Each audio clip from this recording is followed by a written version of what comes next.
Paula Deen, she's all over TV now. She Hmm. 3 years ago, she found out she had diabetes. She's just now revealing it. And yesterday she was on or day before, she was on one of the news shows talking about, well, she always told people moderation. I don't ever recall her talking about moderation, quite The honestly. only thing she's talked about in moderation is excess.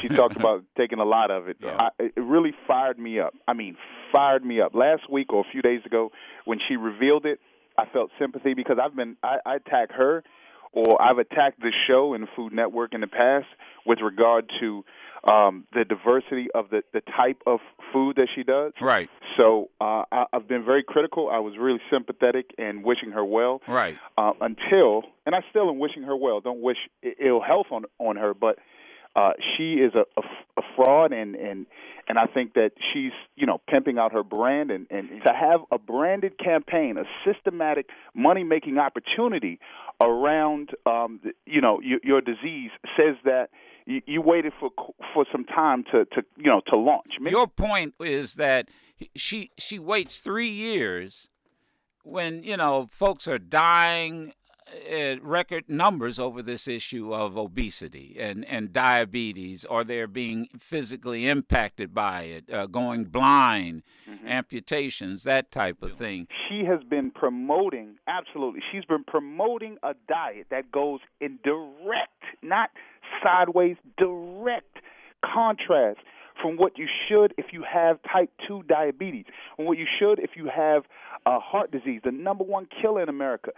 She is going against it. And for her to come out and say, okay, if she would have denounced and say, you know what, she said, oh, I'm not going to stop. That's so powerful. And here's why it's powerful for African Americans. We have this belief that we can, my grandmother lived till she was 98. She ate pig feet, and she ate bacon, and especially in the South, like Malcolm X says, south of the Canadian border, we have this belief that we can still, within moderation, that we can still maintain these unhealthy lifestyles and eating habits and be okay. There's a lot of things wrong with that. One, the product isn't the same.